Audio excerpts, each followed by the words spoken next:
Hi, this is Julie, and welcome to Throwback Thursday. In honor of Mother's Quest turning 5, this season 7 of the podcast will bring episodes to you every Thursday. In addition to new episodes, we'll also share some powerful conversations from the archives. Keep in mind while listening that you may hear about some events or offerings that are no longer current. But whether you've heard this episode before or it's new to you, I hope you'll find something here as relevant as ever to light your way.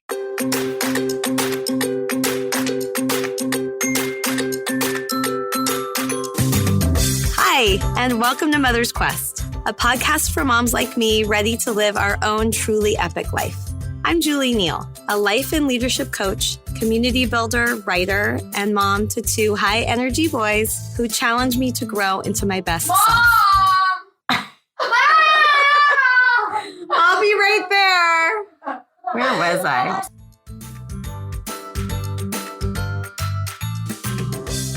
Hello, and welcome to the season 4 finale episode of the Mother's Quest podcast with 2 special guests and dear family friends, transgender model, activist, and writer Corey Rae and her talented and trailblazing mother, Judy Blank.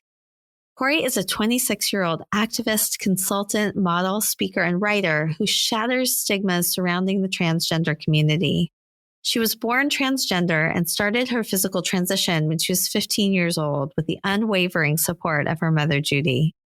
Shortly after, Corey became the world's first openly transgender girl to be crowned prom queen, a story in production for a feature film titled Queen, which Corey is executive producing. A stylist, designer, and creator of hand-carved jewelry with over 30 years of experience, Judy's professional skills have taken her across the industries of television, music, and photography. Her intuitive, detail-oriented approach to hairstyling and personal style consulting has supported hundreds of individuals to feel good about themselves and make meaningful lifestyle changes. Before I share more about this episode, I want to introduce Kathy Molig with this episode's dedication. Hello, I'm Kathy Molig, she, her pronouns, and I'm delighted to dedicate this episode of the Mother's Quest podcast, featuring an inspiring conversation with Corey and her mother, Judy. As a parent of a transgender youth and the founder executive director of Trans Family Support Services, I know the struggles and challenges that transgender folks face daily. Visibility leads to understanding, which leads to acceptance. And as you will hear, transgender people want what we all want, to be loved and accepted for who they are. I dedicate this episode to all of the mama bears out there that are fighting for the rights for their own transgender children, those who are working to make the world a better place for all. Thank you, Judy and Corey, for your openness and honesty in sharing your story. I hope this conversation will help others to understand and have compassion that will move us forward to a world of kindness. Thank you, Kathy, for the incredible work you do through Trans Family Support Services and for this beautiful dedication honoring mothers like you and Judy who champion your transgender children in their journeys. In this episode, Corey and Judy share for the first time together their mother-daughter account of how they blazed a trail in Corey's transgender journey, telling stories spanning from Judy standing up to Corey's kindergarten teacher who wanted to stop her from dressing as a girl during dress-up time, to supporting Corey through her gender affirmation surgery at age 19. Corey also recounts her evolution from living stealth for 5 years after her surgery, when no one around her knew she was transgender, to coming out publicly in 2016 through her first blog post on her site, CoreyRae.com, titled, "Allow Me to Reintroduce Myself." Since then, Corey's become a strong voice in helping others that struggle with gender identity, the transition process, or coming out, and has actively shared her personal stories and advice on her blog, on a monthly column on Stylecaster.com, in publications like Vogue, Cosmopolitan, People magazines, and at events like the Makers Women's Conference. She's currently the new campaign model for the beauty subscription brand E.P.I.C and had what I call an epic snapshot moment, posing with her mother in front of her LA billboard, a photo we used for the podcast art.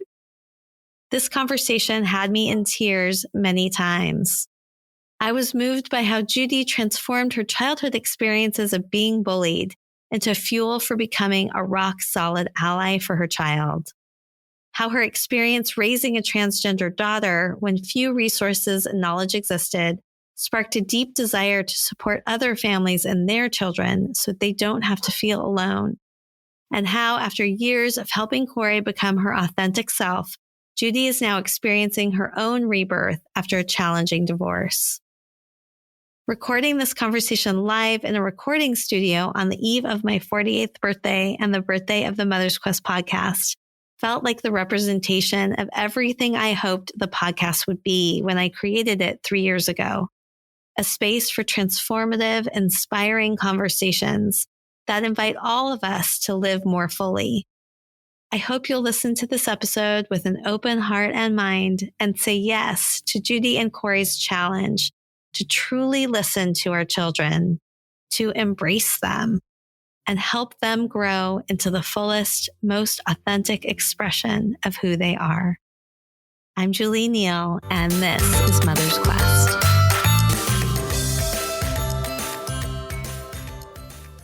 Judy and Corey, welcome to the Mother's Quest podcast that we are recording Thanksgiving weekend together in Los Angeles at 48 Windows Recording Studio. This is amazing. I don't normally record in a sound recording studio. I usually do it from my home, from my laptop. But when I thought about this particular conversation with the two of you and this particular time of year, so my birthday is tomorrow and I'm about to close out the 4th season of the Mother's Quest podcast, I just felt like this particular conversation warranted a special kind of way to record and to be together live and in person. So I'm really honored and so appreciative to be here with you both. So are we. We're very honored for asking us to be on here. Likewise. So I'm going to start with the first question that I ask every guest, but this time I want to ask the question of you, Corey. Tell me a little bit about your childhood and the impact that your own mother, Judy, had in shaping who you are today. I obviously had maybe not so obviously, had a very interesting childhood. I like to say that I was born transgender, which, was unbeknownst to everyone else, especially in 1993. But I grew up just really attracted to all things pink and feminine. I really loved Barbies and Disney princesses, most of all. And of course, I really idolized people like Britney Spears and the Spice Girls. And I saw, movies like Clueless and Legally Blonde. And I just really felt a connection to these types of things. But society may not have agreed with my natural desires to like those things, because when I was born, the doctors told my mom she had a little boy. And I think that, and I'm sure my mom will chime in or correct me afterwards, but, she thought she might have been having a girl. She didn't really know what she would be having with me. She didn't find out the gender beforehand, which I think is pretty cool, because I think gender reveal parties are not the best. I really don't agree with them. So I think it was cool that she didn't really, want to know beforehand, but really only had the name Julie, which is funny, picked out for me. That is interesting. I don't think I knew that. And she didn't really have a boy's name. And in the hospital, there was a lot. And again, she could better tell the story, I'm sure, but really was hemming and hawing over what to name me. And your sister, Auntie Doodles, came up with Corey. And she said, well, can't you see all the girls in high school saying, look at that hot babe, Corey? Which is interesting. That's exactly what she said. And I was like, okay.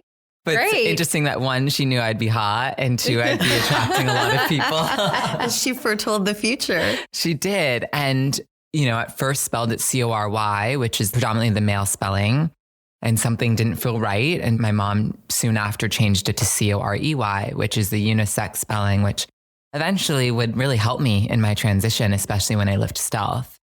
But growing up, I, just was always in the Barbie aisle and was always looking for the pink stuff. And I didn't really see anything wrong with it until the outside world would speak in front of me. One of my first memories is really actually of like my brother when my dad would take us to Toys R Us and my brother would say, well, why are we in the Barbie aisle? Why are we here? I don't want to be here. And he was so embarrassed to be there. And I just remember my dad, if he did anything good, it was this. He said, this is what Corey likes. You go get a different toy. This is what Corey likes.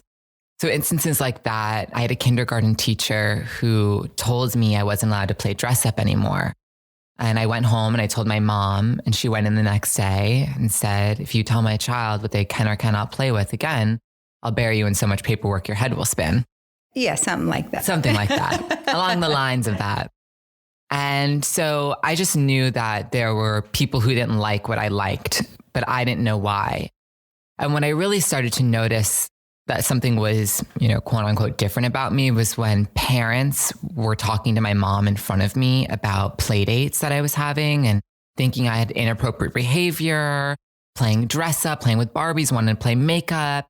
And what would seem at the time in the 90s like something very odd for a little boy to be doing, I didn't think anything was wrong with it. But my mom was always that point of like saying, no, this is okay. Just do what you want to do. And she really raised my brother and I the same, which was she let us do as we pleased. My brother, who turned into a heterosexual cisgender male, also played with Cabbage Patch dolls and with my Barbies and painted his nails bright pink and orange. But he went on one path and I stayed on mine. And I think what was so great about that is she didn't say, well, this is just a phase or this isn't a phase or something's wrong with my child. She just let us do as we please, which is what all parents should do. They should just let us be and live our lives and find ourselves, with some rules, of course. For the most part, knowing something was different about me. But when we moved from Los Angeles to New Jersey, I was in the middle of the second grade and I was 7. A state like New Jersey and a town like Millburn, Short Hills was very different than Los Angeles.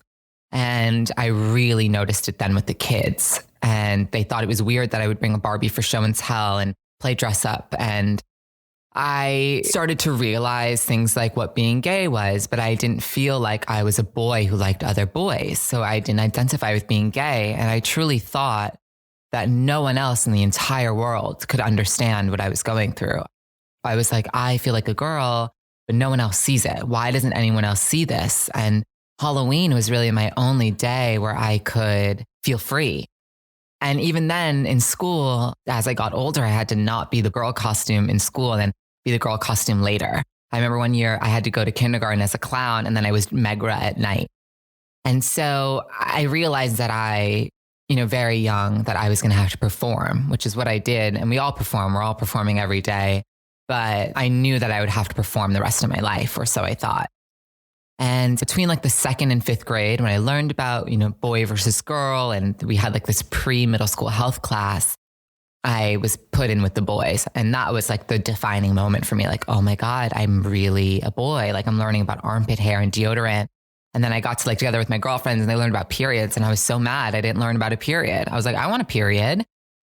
So that's when I knew that I was definitely on this one path and that there was nothing I could do about it. So I started to pray every night to wake up a girl or with a vagina. I would say, please God, let me wake up a girl. Let me wake up with a vagina. Like I kept wishing I was born like my girlfriends. And I felt that. And through middle school and through most of high school and through most of my life, I felt like my life would have been so much better if I was born a girl. I would have had all the boyfriends. I would have been the most popular girl in school. I would have been a cheerleader. I would have done everything I wanted to do. I would have been that legally blonde, clueless, mean girl's girl, which I ended up being that mean girl, but just not in the way I should have been. And so I took that with me and I watched all my friends in middle school and high school and learned from their behavior. And then once I started to transition, I unfortunately took on that catty behavior that they had already grown out of. But growing up, I just, tried to be the best I could during the day at school. And then when I was at home, that was my time to feel safe and play dress up still and play with my Barbies. And at an age where you were too old to really be doing dress up, in middle school, girls weren't playing with Barbies anymore. Girls weren't dressing up after school, but it was my outlet. It was the only way I could express myself. And mainly in high school, but towards the end of middle school, I would catch myself in a daze. I never felt challenged by school. And so therefore I would just sit and like stare at the window and imagine every second of my life as a woman. Like, what would this be like as a girl? If I'm walking down the hallway, what would it be like as a girl? If I'm in the class and this boy's staring at me, what would it be like if I was a girl? I mean, auditioning for the musicals. I mean, every step of the way, I was just trying to imagine a different life. And I created a misconstrued fantasy world of that. And I lived in it 24/7 until I transitioned, which I started at the age of 15. I have a question for you. Okay. But before I get to that one, listening to you talk about what this was like, I can feel how exhausting that could be. Definitely. To be living a life and like having this parallel fantasy world alongside it. Yeah. What was the impact of living that way for you? It trickled into post-transition for me, where I had the privilege to be passable. Passing privilege is made up of two things. One, your socioeconomic background. You're able to afford a new closet, hair if you need it, facial feminization if you need it, surgery if you want it, and also your genetic makeup. Do you look like your mom? Do you look like your dad? Are you smaller framed? And passing privilege is stemmed from safety, really. Can we be safe in the world? Which I had all the privilege in. Not only am I white, which automatically gives me privilege, but I have blonde hair and green eyes, and I was pretty. I was very feminine looking in my male body. So I moved throughout the world with a ton of privilege, and I tricked myself and my friends and my boyfriends into thinking I was cisgender, which means I identified with my body at birth, which I did not. And so creating that fantasy world only aided my fake life. You know, I lived a double life where I didn't introduce my high school friends to my college friends. I just didn't want anyone to know in college that I was trans. And stealth means not disclosing to anyone that I had transitioned. And so when I was living stealth, which was 4 years of college and 1 year after college, I took that fantasy world and kept it going. Not imagining what my life would be like, but pretending I had never transitioned, and really convinced myself at times I could get pregnant. I could live completely under the radar forever and have to decide when to tell my kids. I mean, I also didn't ever want to be a transgender activist. It was never something I thought about. I had always wanted to be in the spotlight. I still do. I love attention. I feed off of entertaining people. Like, that's just my calling in life, is to be in front of people. But I didn't know that. I think I was very lost for such a long time. And before becoming an activist and a model and a writer, I thought I could live a very under the radar life and just marry an extremely wealthy man, because I was dating rich men in New York. And I was like, this is good. I'll marry a rich guy and I'll have kids and I'll live in suburbia and maybe I'll own a PR firm because I was a PR major, and that'll be it. And I'll live very quietly and no one will ever know. But I realized quickly that that wasn't going to be possible, because the transgender movement, the rebirth of the revolution, happened way sooner than I thought. I really expected people to start talking about trans people publicly maybe when I was in my 40s or 50s. But Caitlyn Jenner came out. And when Caitlyn came out, it opened up the conversation for us to be seen and somewhat understood. And that's when I realized, like, oh my God, I have to do something. Like, everyone's going to start thinking of trans as this one thing, which is fine. It is still to this day older people who are realizing that they're trans and they are married and they have kids and they've been dressing up in secret. But it's also people who are young and can transition and live happy, successful lives as a woman. So I realized I needed to help people start to treat us and perceive us differently. And that's where the fantasy world stopped and the real life came in, when I had to start owning the fact that I was trans after 5 to 7 years of transitioning. The question I was wanting to ask earlier, still with me. I talk a lot about what I call spark moments, like a moment where everything shifts and it just becomes a catalyst for change. I'm curious about whether there was a spark moment for you that helped you realize that you really did want to transition. There were two moments, one where I knew I was trans and one where I knew I'd never go back, so to speak. Because that was always a question. In the 7th grade or the 8th grade, we were in career day in middle school, and mom came in to show her advertisements that she did in different magazines. And every kid, there's 25 of us in a class, got a different publication. And mine was a People magazine. And I was flipping through it in class, not paying attention to what she was saying. And there was an article about a female to male transgender teenager. And I saw the word transgender, and the quote was, "I'm trapped in the wrong body," and it hit me. I was like, oh my God, I'm transgender. This is it. And before then, like I said, I really did not think anyone in the entire world felt the same. I truly thought I was the only person on planet Earth that felt like I was in the wrong body. And although that sentence says trapped in the wrong body, I have to say I don't feel that transgender people are trapped in the wrong body. They're in the right body. I think it's our society that has made such definitive social constructs that we haven't had room to be anything other but man, woman, boy, girl. And transgender has been around since the beginning of time. I say this often, there is evidence of male DNA'd cavemen bones in the female burial style. Mummies, Aztecs, Incas, Mayans, Asian cultures. I mean, every culture in the world has had evidence since the beginning of time of transgender people. And it's only in recent history that we've ostracized the community, which I didn't know until way after my transition. I was in Amsterdam studying my junior year of college when I found that out. And I was years away from my transition. I had already had surgery. And that was the first time I realized that trans people have been around since the beginning of time. So that was, anyway, the first aha moment, the light bulb, like, oh my God, I'm trans. And I took the magazine article home and I read it over and over for like 2 weeks.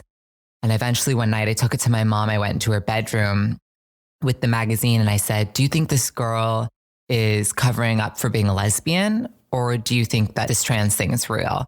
And my mom, who with, unbeknownst to me, had already been doing a little bit of research, said something along the lines of, no, this is real. This is something that, is happening or possible. I don't remember the exact conversation, but that was like a great moment for me. And then a couple of days later, I went downstairs when she was working at her desk and I said, Mom, I want to be a girl. And she's like, are you sure?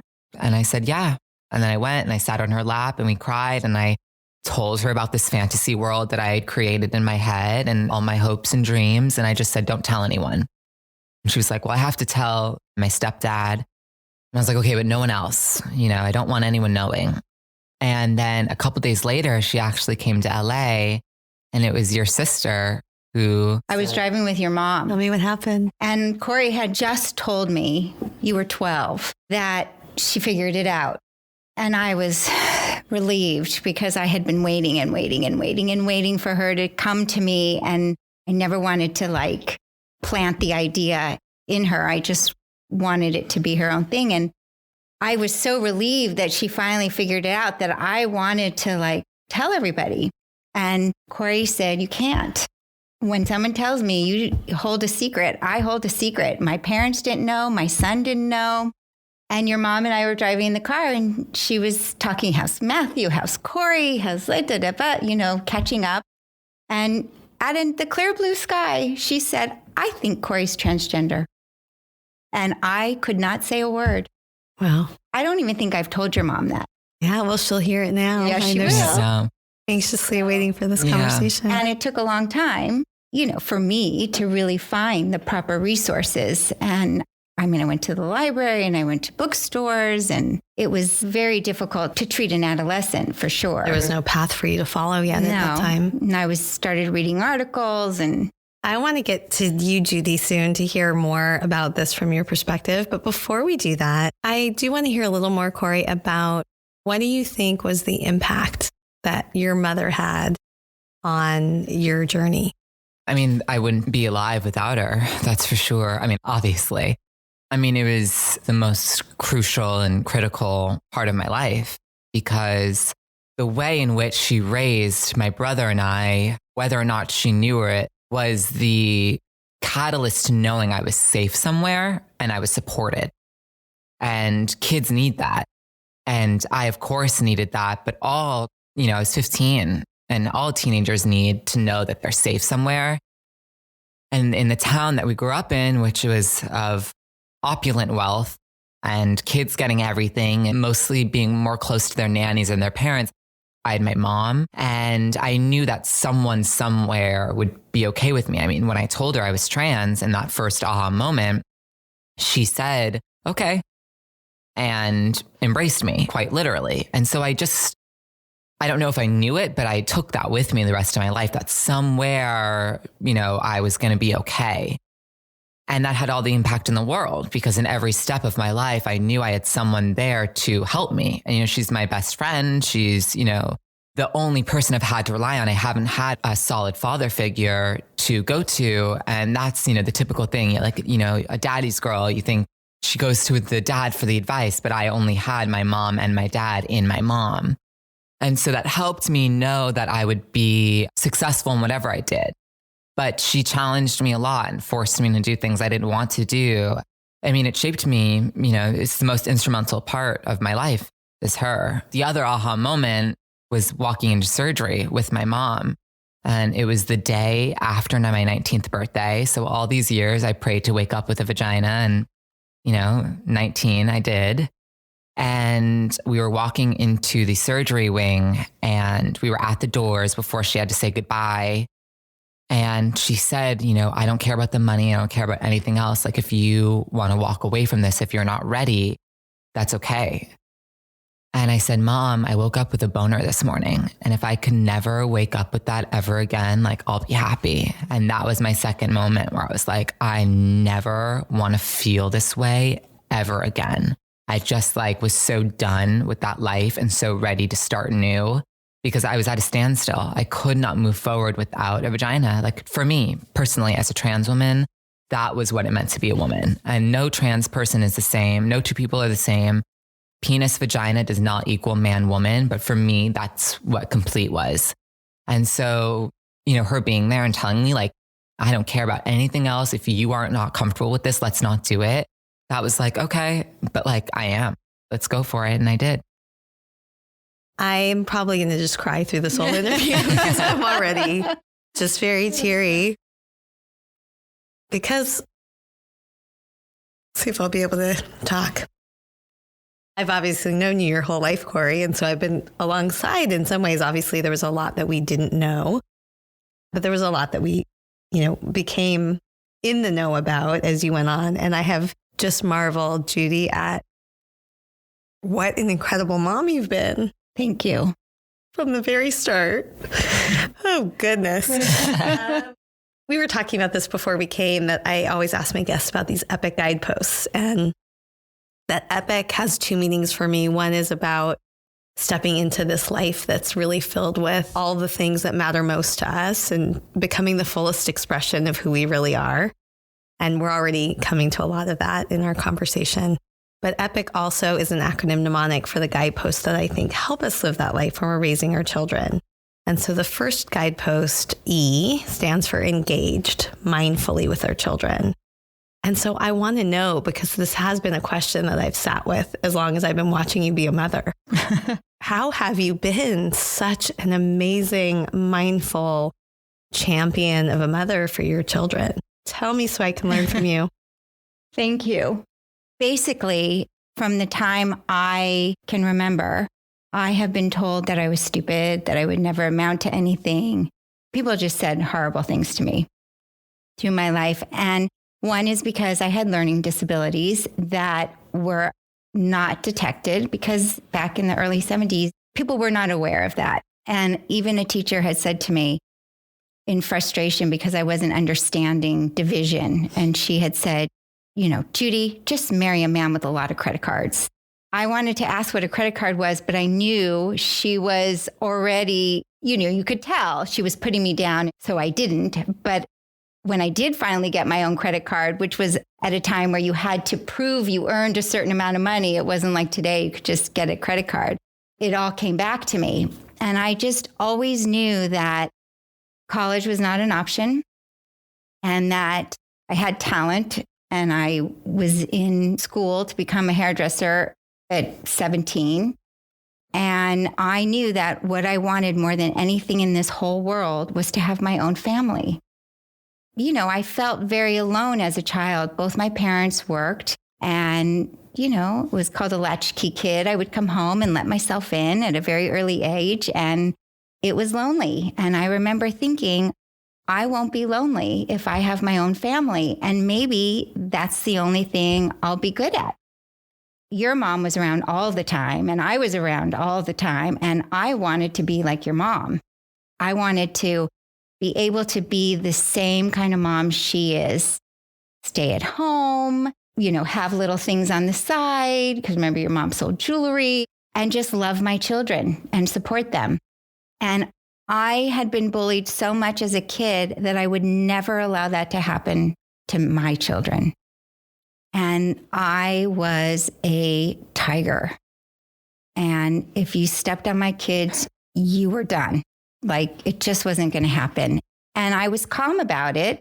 Corey's making a little expression over there. Well, you know, but I was fierce, and I was absolutely not unacceptable. You know, like in kindergarten, the teacher wouldn't let her dress as a girl and came to me and said, you know, this is not going to happen. I said, it is going to happen. And if I find out that you've stopped Corey from being who she wants to be and dressing as she wants to dress at her free time, you're going to have a problem with me. You know, and I may have said something about burying her in paperwork, who knows, but I could get like that, definitely. And it just was time and time again. And, you know, I knew in my gut, deep down inside from the start, even at childbirth with Corey, there was something different about her. It was definitely a distinction that I had made immediately before they even let me touch her. Because, you know, they whisked her away and they do their whole little thing before they bring her back to you. And I remember looking at everybody paying attention to her and thinking, this is different. This child is different. And there was no name. I always have just known that deep down inside.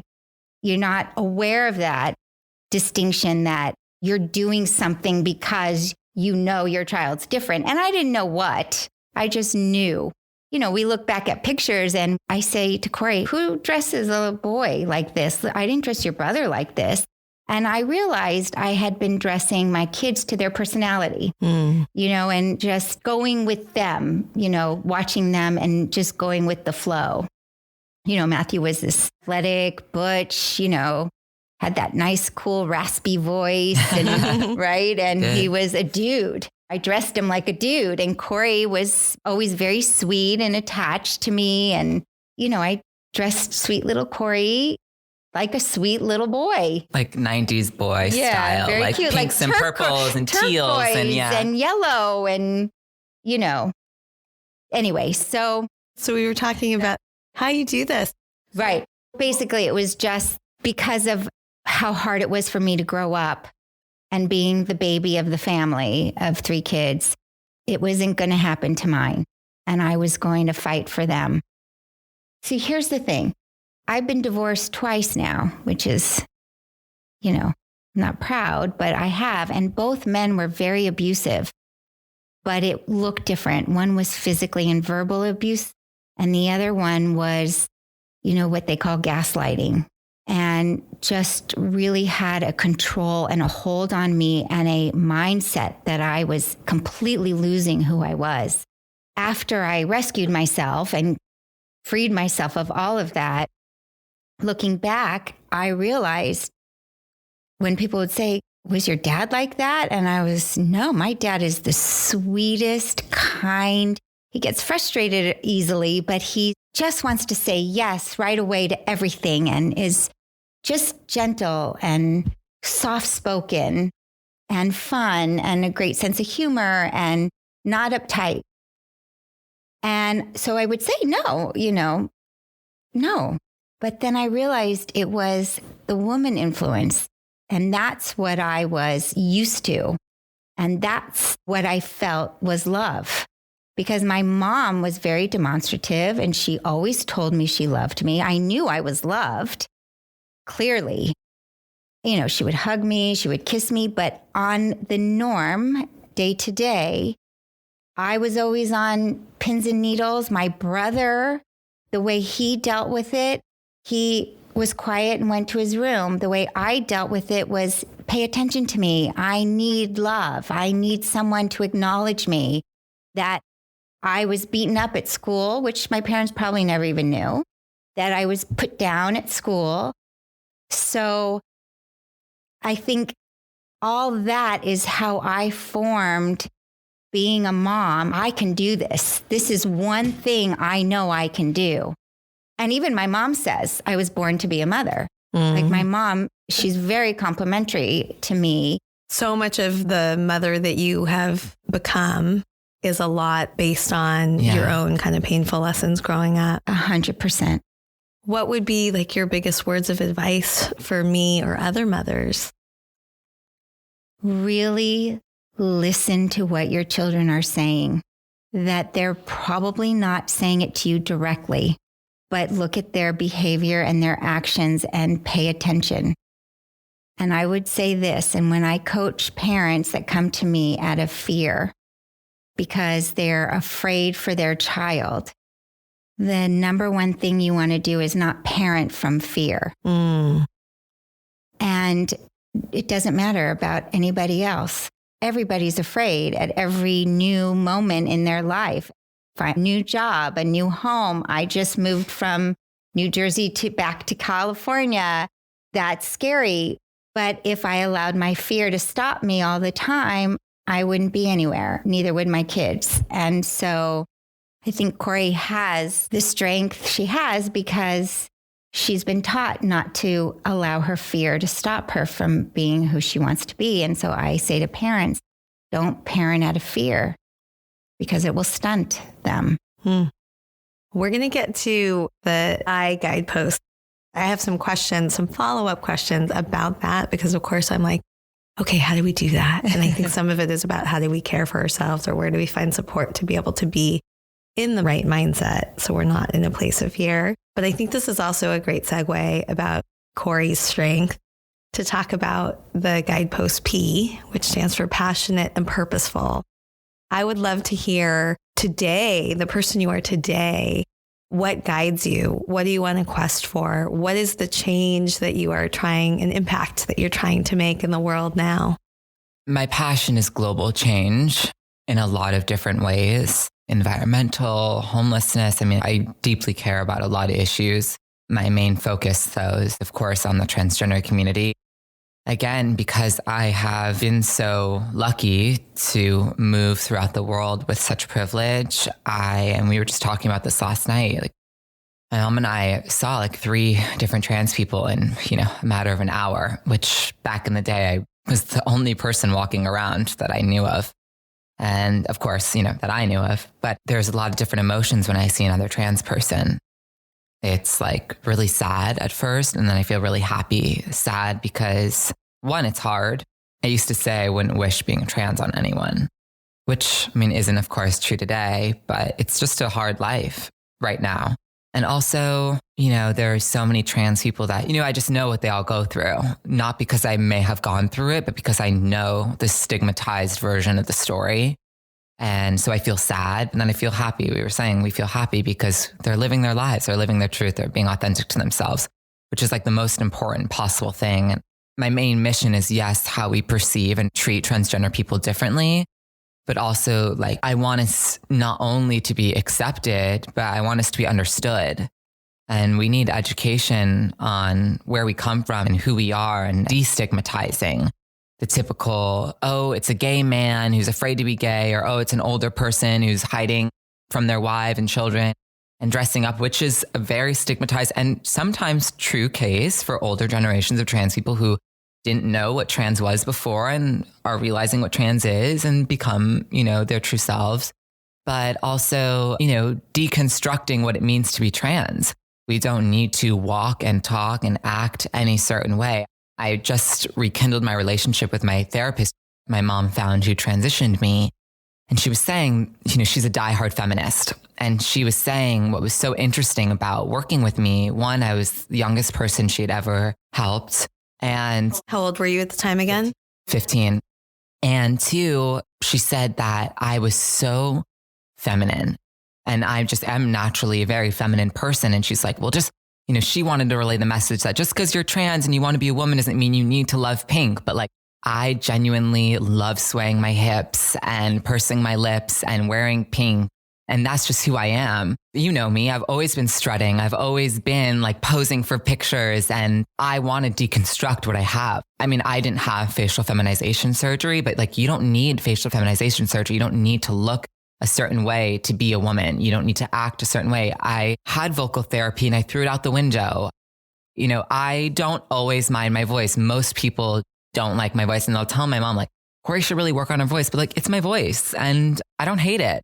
Everyone hates their voice when they hear it, but it's who I am. I don't want to perform anymore. I'm so sick and tired of performing for other people. And my biggest message of all, trans or cis or gender nonconforming, gender fluid, it's that we need to live our lives authentically to ourselves. And I know that I do that every single day. And I am myself and I'm unapologetic about it. And I am who I am. And I'm not going to change myself for any person that doesn't like my voice, anyone who doesn't like who I am. Like, I'm happy with myself. And it's taken a long time to get there. It's taken me 20 something years to be okay with myself and to understand that I was born in the right body and I am on this earth for a purpose. And I was born this way. I always be like, why me? Why me? Why wasn't I born with a vagina? And I wasn't meant to be born with a vagina. And that's just how it is. And so I think, my biggest passion in life is just letting everyone know that they need to be authentic to themselves and not worry about anyone else. Like she says, parents can't parent of fear of what everyone else thinks. People need to live their lives without worrying about what everyone else thinks. And that's the only way to become successful. And I don't mean success monetarily. I mean successful with yourself. We so often think of success as like buying the Rolex and the nice car and the perfect family. But to me, success is about, yes, money, just because it makes a lot of things easier and I can help a lot of people with money, but also like being who I always wanted to be. And I feel like right now at age 26, I'm finally who I want to be. I've been single for 4 years. I've had every single part of being alone for all this time. And I've learned to love my alone time. And through my alone time, I've learned to like love myself. And I have learned to take care of myself and fend for myself. And I think only at that point, when you're living your largest truth, can you really be successful and happy. And so that's, my biggest passion. But of course, right now, it's about how we can destigmatize the transgender community and what we can do to better understand us, because we are at a place of surface level knowing what we are or who we are, but we really, really have no understanding of what we go through. That surgery must be so painful. But what about people who don't want surgery? Why is it just pre-op or post-op? What about non-op? People who don't need a penis or a vagina to equal man or woman. What about, facial feminization surgery? Why don't we need it? Why would we need it? Just all the things in the world. Don't ask me if I get a period, because obviously I don't. And I think that it's not maybe that obvious, but we need to get to a place where we are educated in school. No, transgender women can't menstruate. Yes, transgender men menstruate up until a certain point. We need to be taught in our school systems about gender and sexuality, because it would alleviate so much stress. And I threw away that quiet lifestyle that I wanted 3.5 years ago because I wanted to make a difference. And I chose to put myself in the public eye, but I want to answer those questions. It's my career and it's my job to answer those questions, but it's not every transgender person's responsibility to answer your questions. And the only way to take that away is if we start educating ourselves on it by ourselves and in schools. Otherwise, the relationships that you'll have with those transgender people you meet will be solely based on you trying to learn about them. And that's not a relationship. And I think my biggest thing, and I learned most about this through dating, is like, I don't want to be questioned about my gender on a first date, just like I wouldn't question him about being cisgender. Oh, how was it knowing who you were from birth? How'd your penis grow naturally? I don't know. Like, I'm not going to ask you those questions, and I don't want to be asked those questions.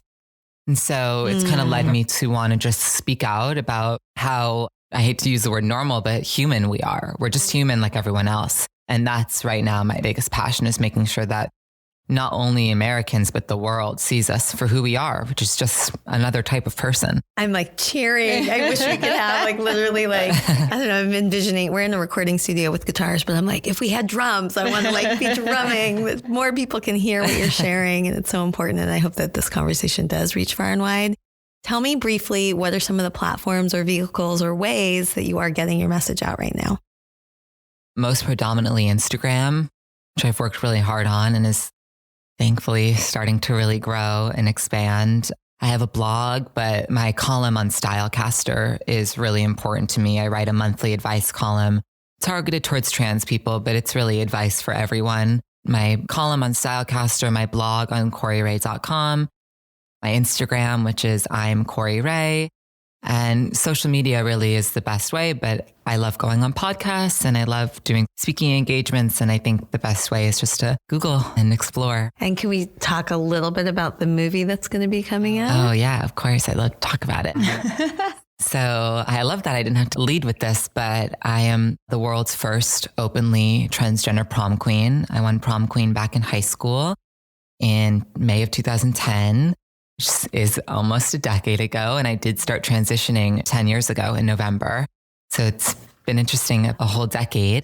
But the movie is called Queen. It'll be a feature film that is a coming of age high school prom story told from a transgender perspective, where the trans girl gets everything she's ever wanted. But it is the first feature film of its kind where it's a prom story told from a trans perspective.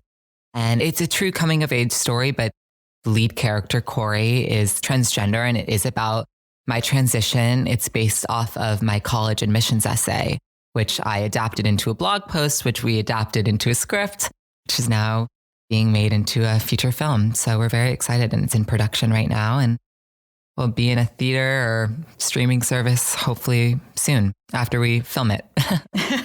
I can't wait to see it. And I have no doubt that it is going to be incredibly impactful. I hope so. Thank you. Judy, I want to come back to you again. Okay. For the Epic I Post I, and hear a little bit about how did you invest in your own? So I stands for invested in yourself. And it's as a mother, not only pouring ourselves into our children and helping them live their lives and their dreams, but also remembering that this is our life and sustaining ourselves and providing care, even filling our life with the things that are meaningful and bring us some joy and happiness. How did you do that for yourself as you navigated this really challenging road? What are like maybe the, 2 or 3 things that you relied on to sustain yourself through that process? That's actually a very tough question because I've identified myself as a mom for so long and my purpose are my children. And it has defined me, especially going through what I've been going through, not really having my own life for the past 19 years, or it was actually 16, but, trying to find myself again. And I couldn't tell people about Corey. And when I was getting ready for her to transition, I knew I had to distance myself from some people because they would not understand or get it. And so I really didn't have anyone to help me through it. So I think that I just poured myself into my children even more.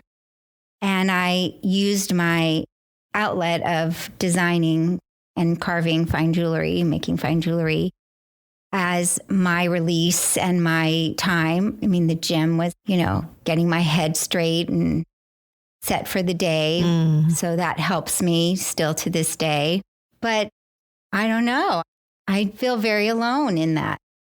I still feel very alone in that. Corey's transition was at a time where there wasn't a community. I kept getting, oh, you're Corey's mom. So I just kept to myself. I feel like there's so many milestones happening in this conversation. There's the decade for you, Corey. This is the second day, Judy, that you're in Los Angeles after moving back from New Jersey. And it feels like it is a new beginning for you and an invitation to claim your own life in a way where, well, this is my wish for you. that you can still be a present, incredible mother. It can be part of defining who you are, but that you can also now forge your own path and live your own quest and fulfill your own dreams. Yes, which is so interesting that we're doing this when I've literally just come back to finding myself again. And it's interesting because I went back to my maiden name just about 6 months ago. And I did the process before the final decision to move back to California. I realized I'm going back as me, going back as Judy Blank. And with Corey's advice, I've been writing down my stories and I'm putting it in order and writing this book, Back to Blank, is basically what we want to call it, which is so funny. The name that didn't serve me all my life because of my learning disabilities and being teased, blank brain and all that, I'm owning. So I'm starting to own myself again. And I have a couple of projects that I'm working on about new beginnings and spreading your wings and soaring. What are those projects? Well, I'm designing a very important piece of jewelry. It's funny because one day I was walking around my house and I was looking at all these, like my dish towels and a card that I had received and this beautiful glass dish I had was a lot of butterflies. And I realized that butterflies come out of their cocoon and like the little hungry caterpillar, that's one of my favorite books, you emerge into your true self, your true beautiful self. I own this design that I've made into my logo. And I decided to put that design in making that the body of a butterfly. And all the butterfly jewelry that I've ever looked at is flat. And mine is in flight. The wings are in flight. It's angled in flight. I've looked at videos of how butterfly flies. Do they really bend their wings? And so the outside design of the butterfly is where I'm setting stones and everyone has their own color. And so you choose your color of who you are. Beautiful. This design is in process right now. The design is in process. I've also decided, since I did change my name, that I'm going to change my company name. So I'm in the process of rebranding. And what will the name be? Judy Bud Jewelry. And a bud is like something that grows and opens up, right? So, and that's always been your nickname. And so the Liebermans have named me Judy Bud since the time I can remember. Every time I walked into the house, hey, Judy Bud, and I love how the Liebermans are weaving through this whole conversation. Right. Well, the Liebermans have been part of my life, my whole life. Yeah. Right. So it's appropriate, so when I had to pick an email and I didn't know what to pick, the kids were like, pick Judy Bud because it's your nickname. So I picked Judy Bud. So it's been my email forever. And Corey suggested Judy Bud as my new name for my new business. And I said, that's too simple. It's not very sophisticated.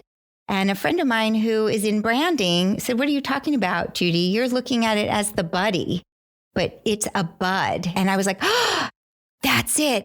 That's the double entendre. That's what I've been looking for. And so there's a lot to do, the business part. Yeah. Finish the design and launch and then my brand. Are you still on a quest to support other families? 100%. It never leaves me. I am available and open to anyone in need because I never wanted anyone to feel lonely and not the fear of unknown or what do I do? It was such a long process. I mean, it was 3 years from the time Corey finally told me what was present for her and who she was to the time I found a resource. And so even though there's a lot of resources out there, people don't really know how to get them or how to get started. And I can counsel them in a way that a therapist can't because I counsel them from a parent's point of view and what they might incur with their friends or in school that has nothing to do with a law, or it's just, how did you do this when you were thinking this? So I help them through that process. And also, when you transition, it's not just the trans person who's transitioning, the whole family transitions along with you. And what she does is she helps people become comfortable being uncomfortable and helping the entire family transition. And then using her talent, which is in design and fashion and hair, to help trans people in need, especially trans women. In the beginning of that process were so lost. I mean, again, another instrumental part of her being my mom is the fact that she was able to help style me and help me feel comfortable in a body I felt completely, not even that I felt uncomfortable, I hated my body. I mean, getting up every morning and putting on the clothes I had to put on was the worst way to start a morning. And all I wanted was to put on a mini skirt and a tank top and leave my house. And of course I couldn't. And so having her style me and helping me grow my hair out and putting a couple foils of highlights in and helping with my makeup, like that was so instrumental to my transition. But of course, not only do so many trans people not have the support of their friends or their family or their church or their temple, but they don't have someone at home helping style them. And that's what we need. We need more of her to help people become authentically themselves on the inside and on the outside. So I love that the I invested in yourself is taking a different form now in this new chapter where you're really investing in your business and your jewelry and your gifts and your talents and your ability to help and guide other people. Yes, thank you. I can't wait to see what unfolds. Thank you. I believe in you. Yeah, Thank me too. you. Well, we've arrived at the C, which stands for connected to a strong support network. And you've already started to touch on this about, that it's really the whole family. Corey, I'd love to hear a little bit more. I know I've been observing your journey change, and you've even alluded to this, that for a while you were stealth or you didn't really identify or you weren't out about being transgender.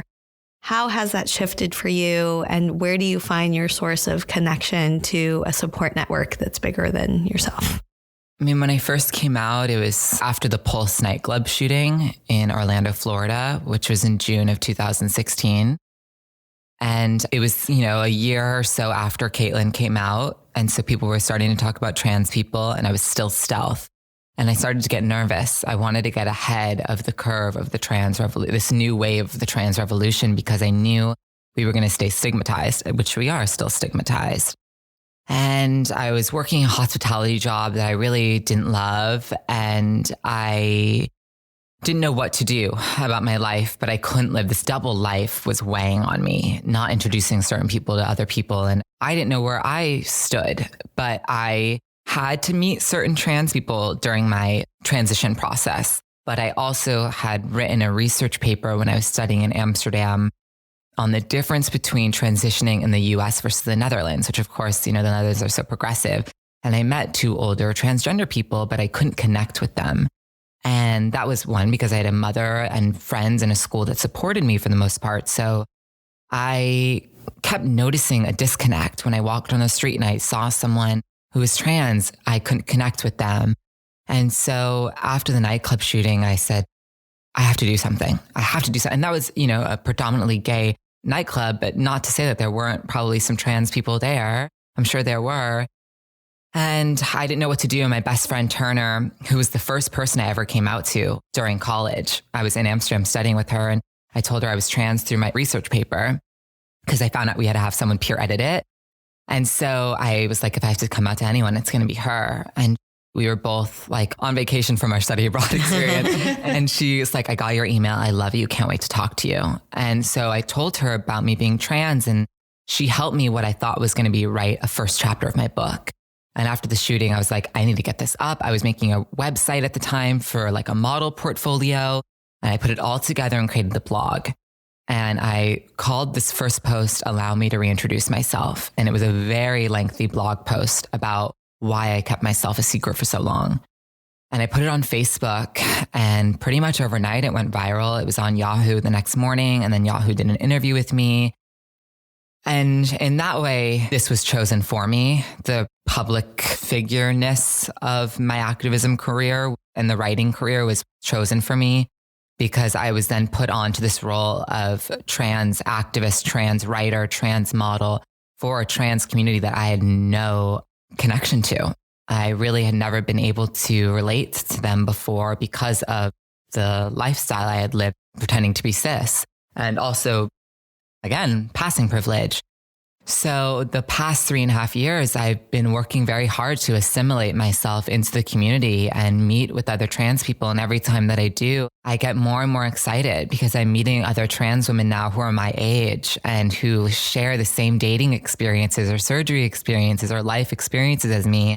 And it's very nice for me. And I've met so many trans women who have taught me so much. And just because I'm trans doesn't mean I know everything about the transition. I mean, clearly I've had a very different experience than most.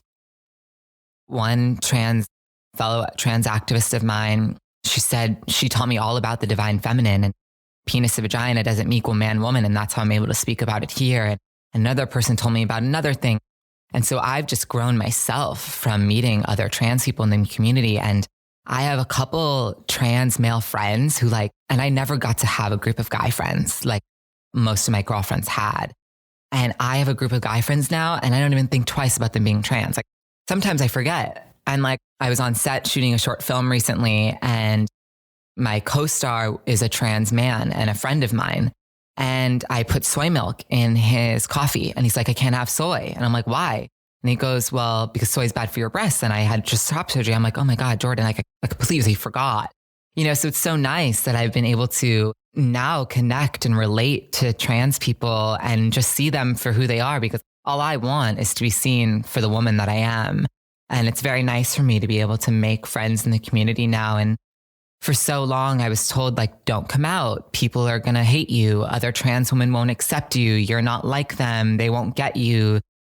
I mean, I had some really horrible things said to me that were total backhanded compliments. And it really halted me from becoming a part of the community. But I love it. I love being a part of the community. I think I do have a problem with the T, and this might be controversial, but I don't think the T should be a part of LGB, just because transgender is a gender, and lesbian, gay, and bi are sexualities. And I think that also keeps stigmatizing us.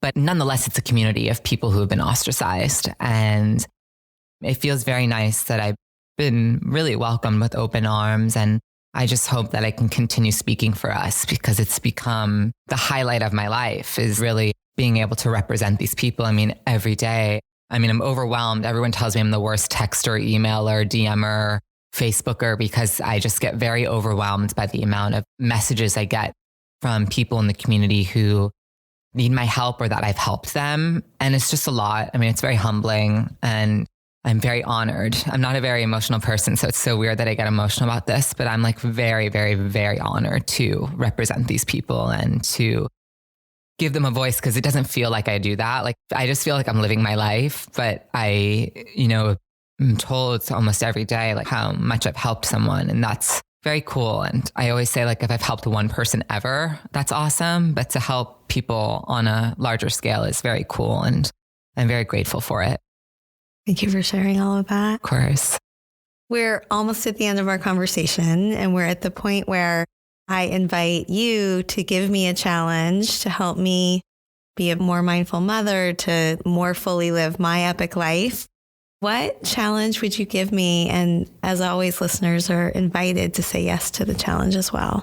Well, I'll go back to what I know best, and what I tell other parents that I try to help is really listen to your children. Look at what they're really saying, and don't be afraid of it, and just love them and allow them. Sums it up pretty well. You're such a good mother. You know that. We love your family. Uh-huh. We just love your family. I'm crying again, of course, because, before we came to record here, I had my teenage angst child, not wanting to leave the room, and my 7-year-old wanting his iPad and screaming. And so I'm always trying to figure out, and they're both differently wired in different ways, trying to figure out how to really support them and champion them, and both challenge them to become their best selves, but also accept them for who they are. So I'm taking a lot from this conversation today, which moves us into the final acknowledgments and takeaways. So I'll just Can start. I say one more thing? Yeah, I want to add something too after you. Ask a lot of questions and wait for the answer. And if they don't have the answer, Just let it sit. Because what you're doing is you're making them think. Well, thankfully, because I'm trained as a coach and I love inquiry, that is one thing I think I do well. And I think even I can forget to make the space for that. So I appreciate the reminder. I need reminders all the time. Yeah. And my kids are grown. Without words, letting them know that you're there for them, or even with words, just like, hey, whenever you want to talk, I'm here. Or whenever you're ready. I mean, the only other thing I'll add is like, what I didn't like when I was growing up was my parents would ask me, like, are you still playing dress up? Are you still playing with Barbies? You would ask me these. Yes, you guys would ask me these things. And I got so mad. You don't remember that? I would get so angry that they were inquiring about what I was really doing. But they were just trying to gauge where I was. But I knew that when I was ready to talk about it, they would be there. And so I think that was something I hated that they did that. It made me so uncomfortable that they would ask me like, hey, are you still playing with Barbies? Hey, are you still dressing up? But I knew that they were caring. I knew that they just wanted to know where my head was at. This, I think, ties to something that I learned in coaching school about inquiry and about asking questions. It's about the intention of asking a question in service of the other person versus maybe from a place of your own curiosity or a place of nosiness. Not saying you were nosy, but what I'm holding from what you just added, Corey, is when I do ask a question, to really have it be something that is an open question that is more in service of maybe helping them. Absolutely. My appreciation and my biggest takeaway from this conversation, first of all, I mentioned that my birthday's tomorrow, and this is the 3rd year birthday of Mother's Quest, and only the 2nd time that I've recorded in a recording studio. So I had lots of moments during this conversation that I call epic snapshot moments, where I'm like, bottle this up. Like, this is everything that matters to me. How many times are we going to cry today? It's everything that matters to me in terms of creating space for powerful conversations that I think have the potential of changing people's lives. And so to be able to hold the space for the two of you to have this conversation, it's just like the fulfillment of everything I set out to do when I created Mother's Quest 3 years ago. So thank you. And my other biggest takeaway is both for myself and in the model that I hope to be for my children, but also as I mother, to really hold, continuing to step into being the most authentic version of who I am and who they can be. What are you each taking from this conversation? I have a lot to learn before I become a mother. That's my takeaway. This is the first time my mom and I together have done a podcast. This is her first podcast. I've done a few of these before, and I find them, sometimes to be, I don't know if cyclical is the right word, but I often tell a similar story, which I'm excited to not tell the same exact story today. But I think I just took away being able to do this with my mom is a very cool point, how full circle that, I started this journey here in LA, taken to New Jersey, where I transitioned, which I don't think I would have ever been able to survive and transition anywhere else to the fullest of my ability. But now I get to be on a podcast together. That's very full circle. And I'm just taking away that very cool opportunity. We're alive, we're healthy, we're ourselves, we're finding ourselves. She's having her own rebirth. I had mine at 19 and she gets to have hers now. And it's exciting. It's very cool that we get to just do this together and be here with you, which is so crazy. I mean, your parents and my grandparents met in the 60s when they both moved to LA, 1961, something like that. Yeah. Also from Becky. So it's also very interesting that our first podcast together happens to be with our oldest possible family friend. So it's very cool. Thank you. Very serendipitous, right? Yeah. The synchronicities. What are you most taking away, Judy? Oh, just everything's so surreal right now because of I'm back where I started, where I, should be to continue my growth and my rebirth. But just how blessed I am of the love and support I have in my life, which is a lot, both on the East and the West now, that your podcast, how important it is for parents, because regardless if your child is transgender or not, or gay or whatever it may be. Every mother needs guidance and help and just words of relief that they know they're okay and that this is normal and this is what they're supposed to be doing. And I just am proud and honored that I can be part of it. Like, who would ever think, right? Because you have a lot to say. Yes. I guess the last words I'll say to both of you are just how thrilled I am to be the first to have the two of you on a podcast, because it will certainly not be the last. Mm-hmm. And I just can't wait to see what continues to unfold and to cheer you on all along the way. Thank you. Thank you so much for coming along with me on this episode of the Mother's Quest podcast. I hope this conversation sparked something that will help you live your epic life. If you'd like to get show notes and learn more about how to join the Mother's Quest community, visit mothersquest.com. And while you're there, I would love it if you would follow the prompts to subscribe, leave a review on Apple Podcasts, and help us to spread the word. I want to end with some words to help light the way on your quest. Seize the day, love your people, honor your gifts. Until next time.